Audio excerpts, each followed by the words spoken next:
You're listening to Bookin' Around Town with Jacques on the audio flow. Good morning, everyone. Welcome to Bookin' Around Town. I am your host, Jacques, and today we are booking around the town of Everett. I'm excited about this episode because it's the first time that I've had a chance to chat with this particular person in this format. Normally, we're online and we're chatting via Facebook or text message and things like that, but I had to make sure I had a chance to get her on the show before the year is out. And she told me she was a little bit nervous, but we got her on. So I'm happy to welcome author Desni Dantone, aka D.Laine, who is the best-selling author of the Ignited series, as well as the YA contemporary What Comes Next, and her latest release is an in a dystopian romance, which was my first. So she totally popped my dystopian cherry. So thank you for that. So please help me welcome Desni Dantone. Hi, Desni. How's it going? Hi, Jock. That's great. Good to be with you today. It's good to have you. And I am super excited because there's so many things that we need to chat about. First off, it is finally the week of Thanksgiving, which is one of my favorite holidays. And so for you, I know you've got the three boys. Do you have any type of traditions or anything that you plan to do with them, or that you guys do every Thanksgiving, or something that they look forward to around this time of the year? Well, I'd like to institute new traditions for my boys, but so far they're too young to really care at this point. So my whole family, we just do the same thing that we've been doing year after year after year since I was a child, which is we pig out and eat a lot of turkey. That sounds like a really nice tradition that most people tend to follow. So Yeah. you're not the only one. Last year, though, I am proud to admit I made the turkey last year for the whole family. It was a big turkey. I was very proud of myself. It was my first time doing that. And it was cooked and it was done, right? It wasn't. Yeah, it was good too. Did you make the stuffing that went inside? No, my aunt made the stuffing. We did that Okay. separately. I didn't stuff it. I thought that was a little too difficult for me to handle. So no, I didn't do that. Oh, okay. Well, that's okay. You got to the turkey part, so we'll give you a big hand clap for that because that's a Yeah. big achievement, you know. It's not quite a chicken. There's a little more to it for a turkey than a chicken. So this year, are you planning to offer any side dishes, or are you going to take another stab at the turkey?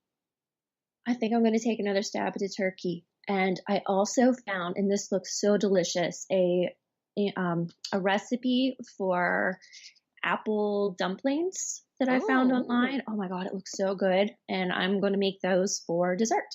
So well, I love it. You're stepping up your game. So you went from the main course of the turkey and you're going to add in dessert. yeah. So yeah, I'm really proud of you. So so Christmas is coming up as well. Now, are you one of those type of persons who decorates for Christmas before Thanksgiving, or do you at least wait till after Thanksgiving?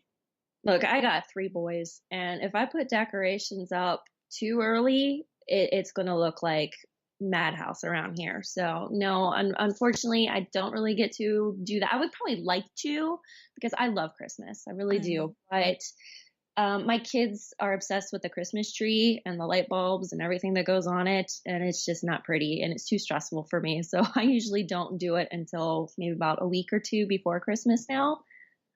That's good. That's the process that I follow. I'm like as close to Christmas as possible, maybe around the 20th, and then I want to take it down on the 26th, Yeah, me unfortunately. too. Yes, this is why me and you connect so well because we have so many things in common. And I'm all about Christmas, but I don't need to see the tree up for 2 months like some people do. No, me neither. Well, let's talk a little bit about you, Desni. So, in case you didn't know this either, or our listeners didn't know, I found you back in 2000, I want to say early 2004, no, the end of 2014, early 2015. And I had just kind of got back into reading. I wasn't one of those persons who got back into reading through Twilight. Actually, it probably was more 50 Shades Gray, but that's a whole nother story.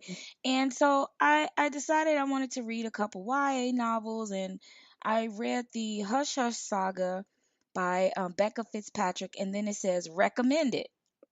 And so Amazon, recommends these books, and I saw the first book, Ignited, and I read the back of the cover, and I immediately purchased the book, and I binged it. I think I read it in one day, and then I got book two, and then I was like, "Where's book three?" And then that's when I think I friended you on Facebook. Yeah, there's a big gap there, huh? It was a pretty big gap, and so after I think read book two was Sacrificed. I think that was the name of it, right? That was book Yes. two. Okay, so I read through it, and of course, I fell in love with, everybody knows who I'm in love with, Alec, and it kind of left me there for a little bit. So normally I ask, kind of what was the inspiration, behind the story. I do know a little bit about this, and I don't want to make you sad or anything, but um, if you can tell the listeners a little bit about the story, and then if you want to go into why you wrote that particular story, that would be great. But just for those who have not heard of it yet. Oh gosh. Well, Ignited is a 4-book series with a Greek mythology background. With it follows a young girl on the quest discovering who she really is and the truth about her identity and her past. And there's some bad guys that decide that they don't want her to be a part of their world, and she's fighting them, and she falls in love, of course, because it does have Mm-hmm. romance in it.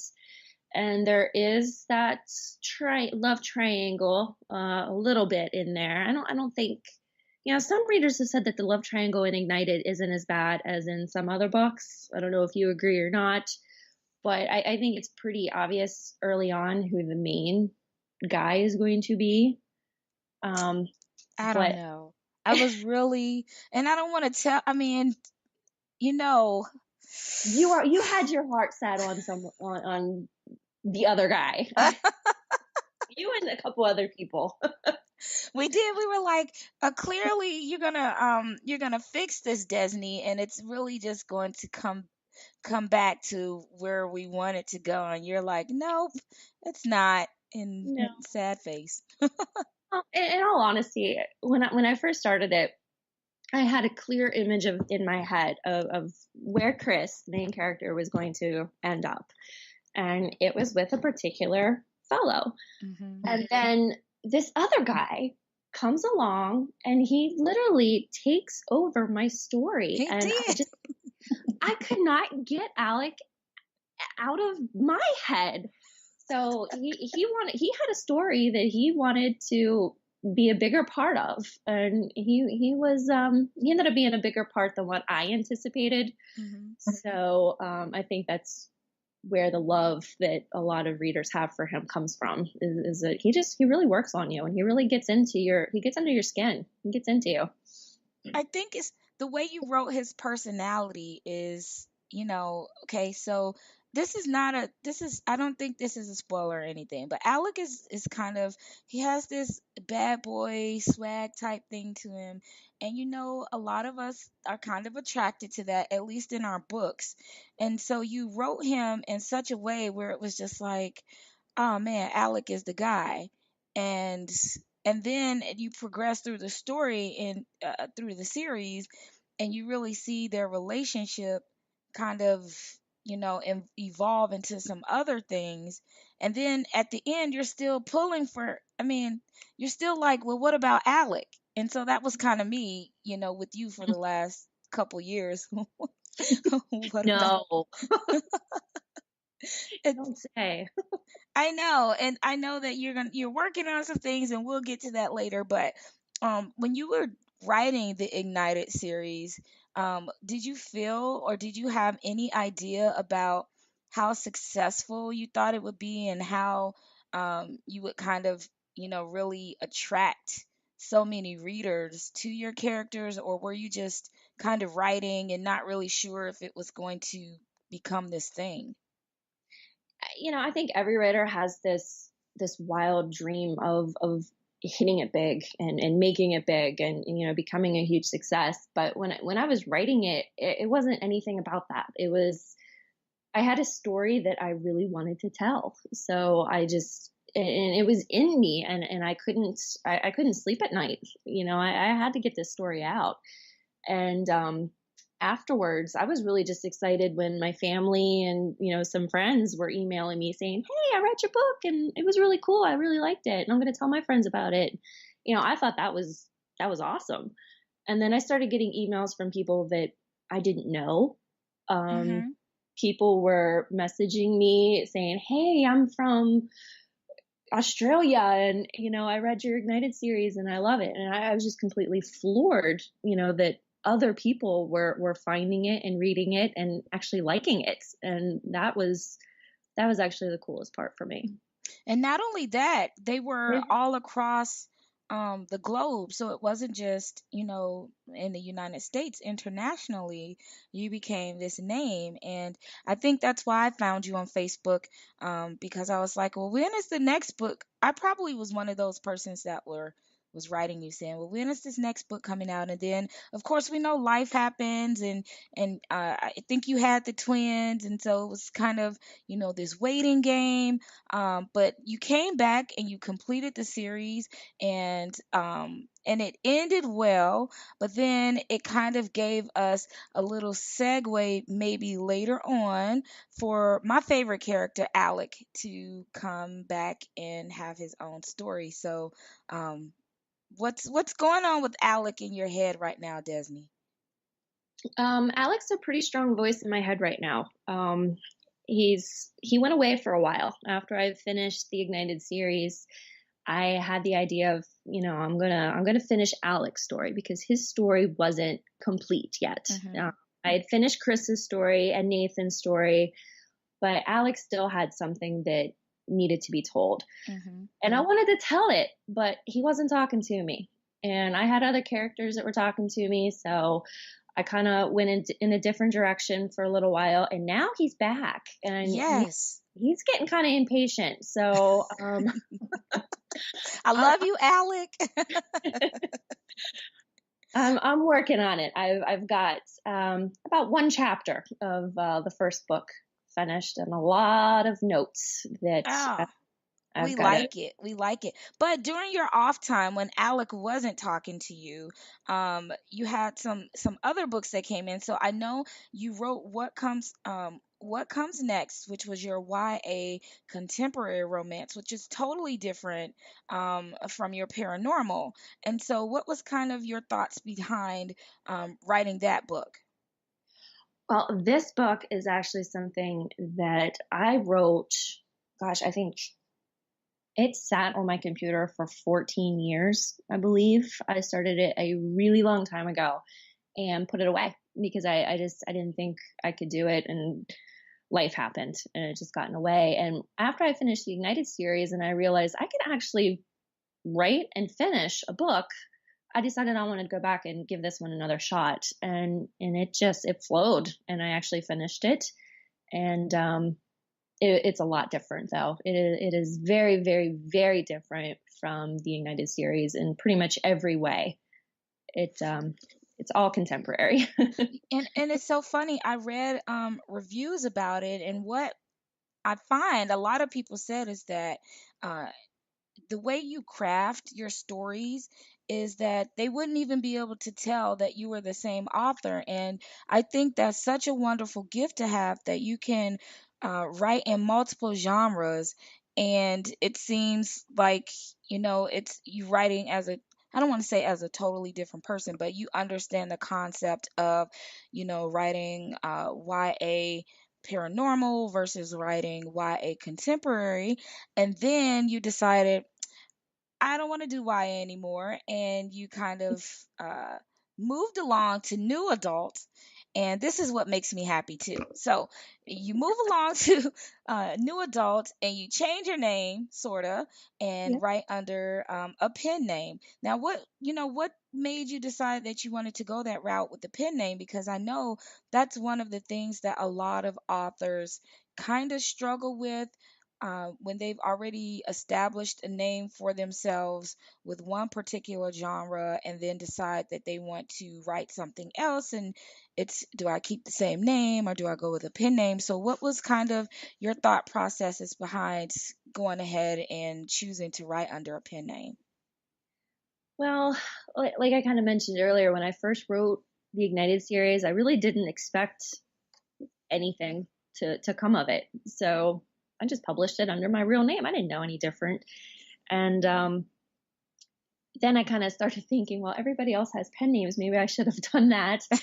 And, but then it was too late. But no, it was something that I was kind of contemplating for a while. And then when I decided to shift from YA to new adult, I thought it would probably be a good time to do it then, so that my readers who are strictly YA know that I have different books out under a different name, and they won't confuse one genre with another. So I thought it was a good time to do that.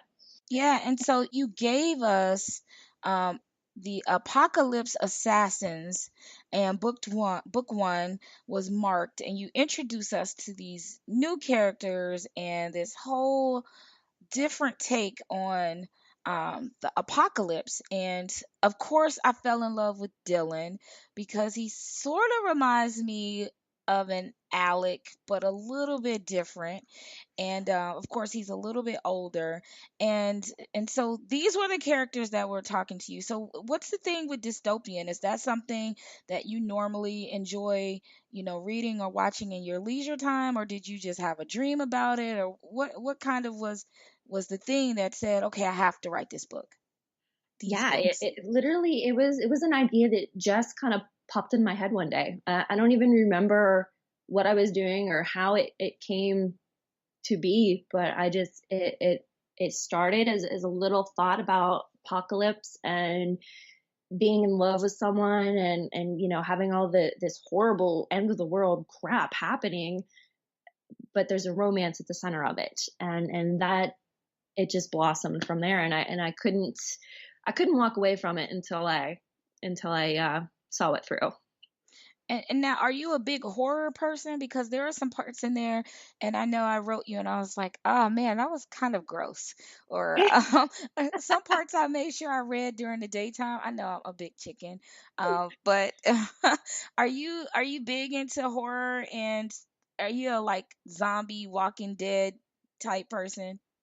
Actually, I am terrified of zombies. I It's the weirdest thing. I actually have a phobia, if there is such a thing, of zombies. But I'm I would not. think most people would have a phobia of zombies. No? Yeah, well, yeah.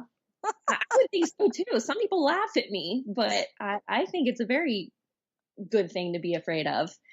But no, I'm not. I mean, when I was younger, I read a lot of Dean Koontz and Stephen King, so I Mhm. probably have to give some credit to them for warping my mind a certain way as far as that goes. But no, I read romance and I read paranormal stuff, but not horror.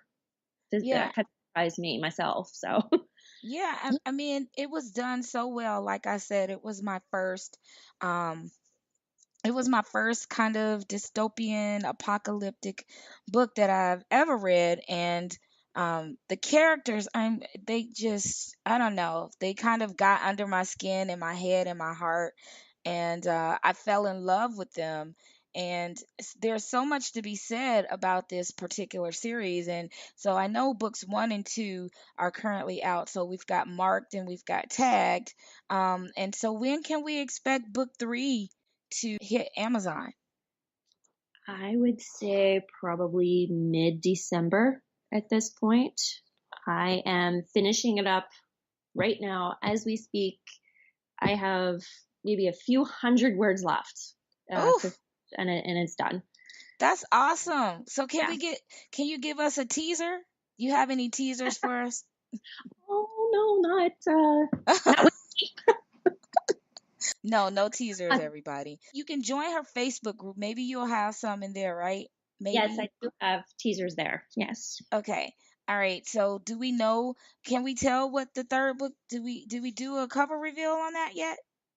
I have the cover. I don't have a description, like a blurb or anything at this point. It's just it's coming to a head. The end of the world is kind of hard. Yeah, it is. But we have a name though, right? Yeah. Oh, yeah. It's called Endured. Okay. So we've got marked, tagged, and endured, and hopefully we'll be seeing it before Christmas, which will make a great Christmas, a good Christmas read for us. And then Desni will be working on Alec. I'm already, putting that Mm. out there. You'll get past chapter 1 at some point. Oh, yeah. I have to hold myself back from working on that one. It's just like I said, Alec, he's getting kind of impatient, so I got to finish this other one up first, though. Yeah, he's like, I've been waiting for Yeah. a little bit here, Desni, and so you can go ahead and finish my story. And so, well, Alex. See, when you say it like that, Alec. Because you can't say Alex's because then it Yeah. sounds like Alex. But will his book be new adult as well? I'm kind of torn. It's going to be pushing new adults, either that or really mature young adult. I definitely wouldn't recommend it for readers under the age of 16. Hmm. So, It's Alec, man. He's the king of horse. So I'm just saying, I would not be opposed to that book being NA. Just throwing that out there. yeah, I know.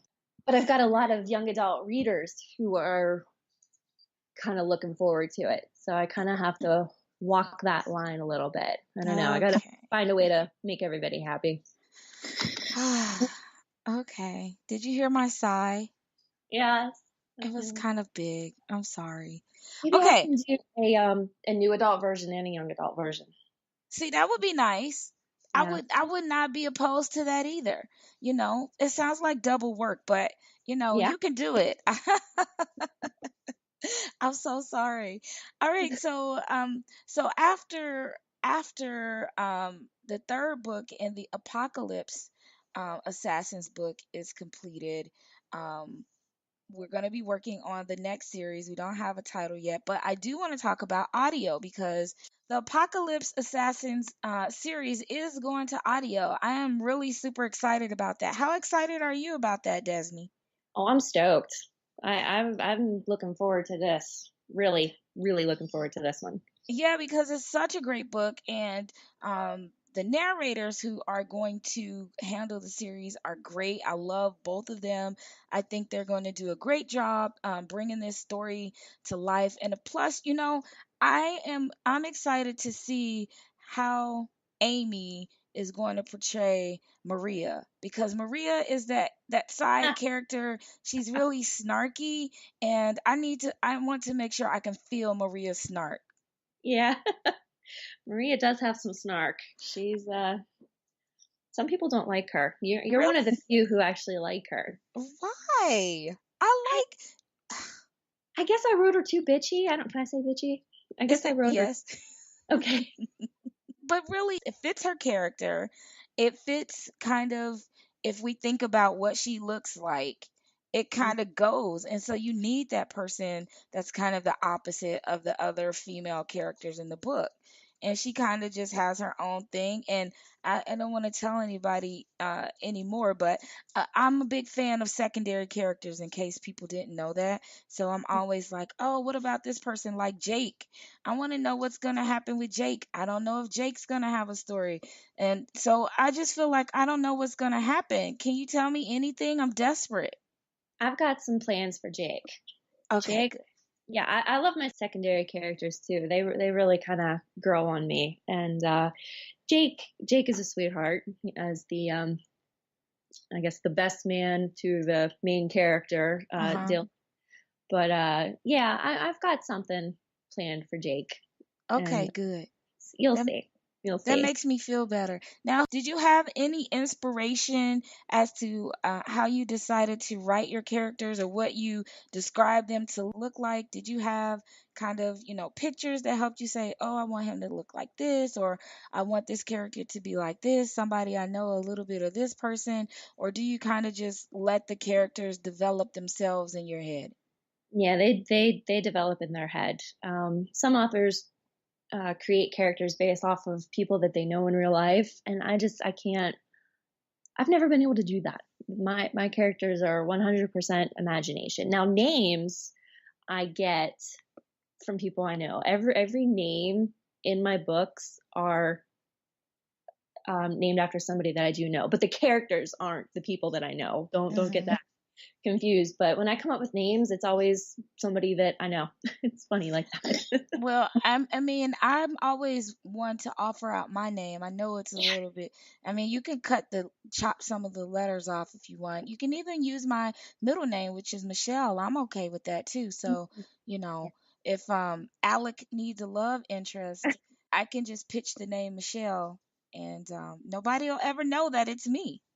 Yeah, and that's the one that I'm having a hard time. I can't come up with a name for. I think we've talked about names for um, Alec's love interest, and Hmm. I've been struggling with that. I wasn't able to come up with somebody that in real life, a real name that I was happy with. So Hmm. gotta ponder That's that. okay. I'm still on board with the choices that I gave you. So hopefully one of those will work out, or one from in the reader group. I know you polled asked some people in there, and we Yeah, threw some things at you. So hopefully, one of those will speak to you, or a combination of them together. You'll just create a brand new name. I'm yeah, okay with that. yeah, I'm okay with that. There were some good ones.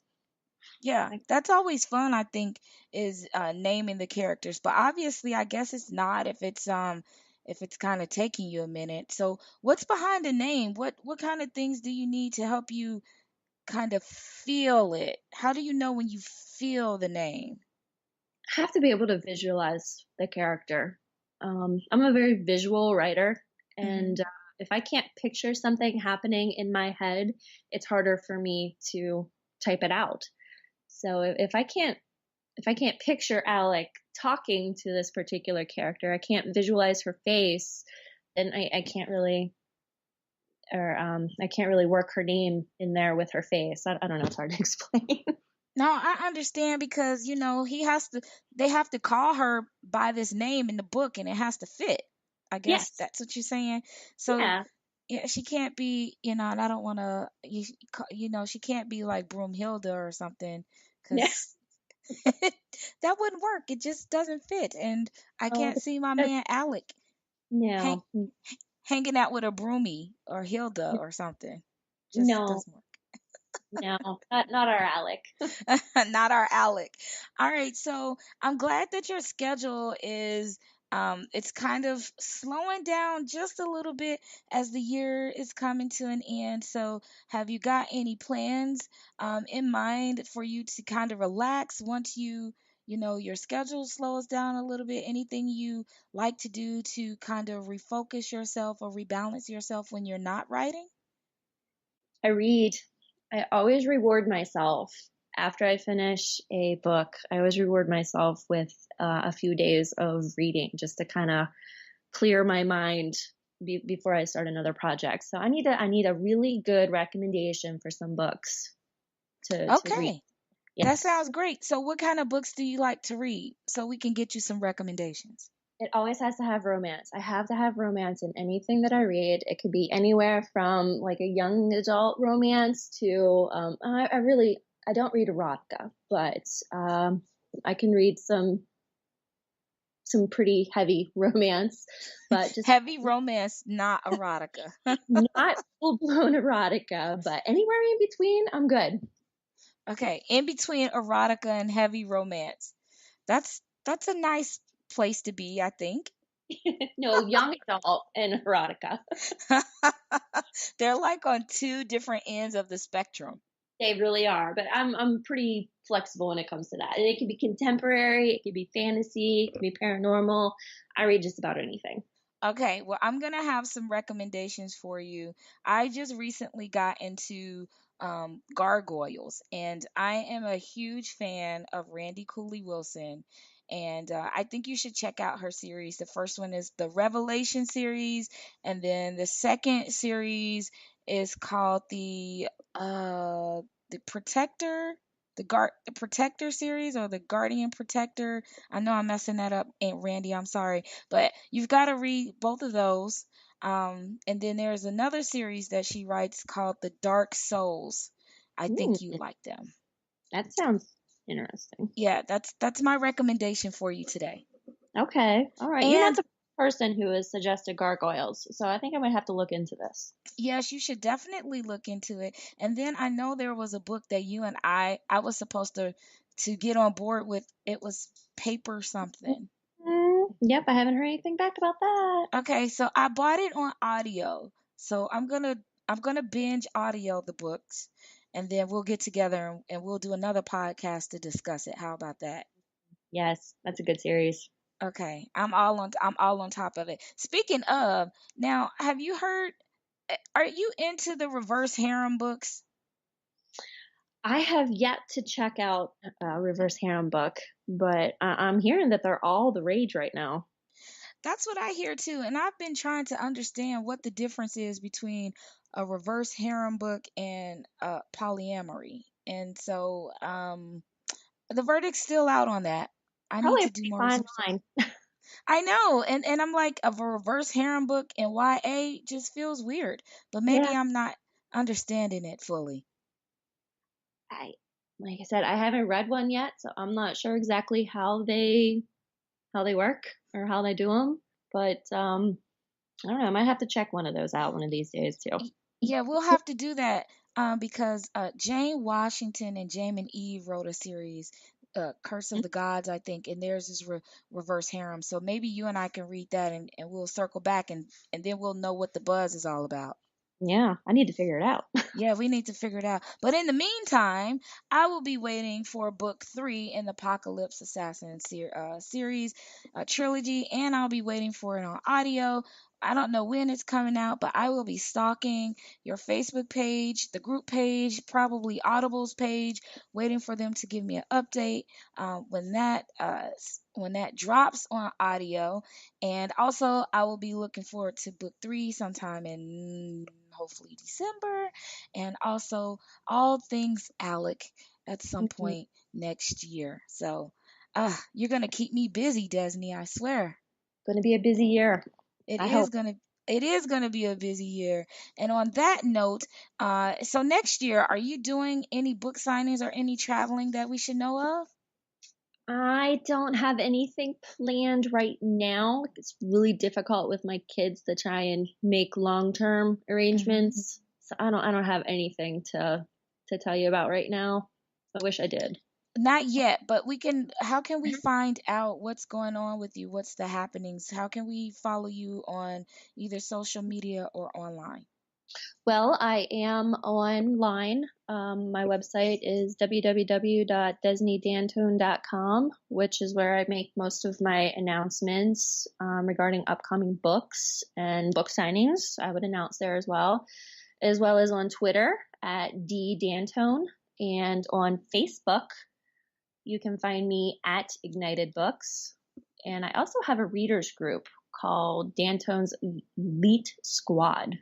So I'm in a lot of different places. You are, but that's a good thing. We like to have you in a lot of different places. That way we don't miss out on anything. Right. Now, did you say you were on Twitter? Yes. Okay. I just had to make sure because do you tweet often? No, I'm pretty bad at Oh. it. All right, Desney, I'm gonna make sure that I boost up your tweets. I'm gonna try to make sure I tweet you once a week, and I'll give you 2 to 3 days to respond. It's really simple. If you use your phone, just hit reply and say thanks Mhm. or LOL or something to let me know you're listening or watching. Yeah, I'll do that. I'll do that. You just boost me. I'll be there. Okay. Okay, I got you. All right, again, thank you so much, Desney, for hanging out with me today. It's been a pleasure chatting with you. Hey, it's been so much fun. we'll be sure to have you back on the show next year after I see what's going on with my boy Alec. Sounds like a plan. Everybody, thank you so much for listening to this episode of Booking Around Town. Be sure you're following us on Facebook at Booking Around Town, as well as Twitter, my other favorite place, at Booking Around TWN. And we're also on Instagram at Booking Around Town. For more information about this show, you can find us online at www.theaudioflow.online. This episode will also be streaming on iHeartRadio as well as TuneIn. You can also download this episode from iTunes and Google Play. You can also find us on YouTube. We make sure we cover all the bases. So you can find us at Booking Around Town. That's our channel on YouTube. Thanks to my producer Danielle at Firefly Productions for all of your assistance. Thank you so much to my assistant Rebecca for keeping things straight. And until next time, everybody, remember, keep booking. Bye.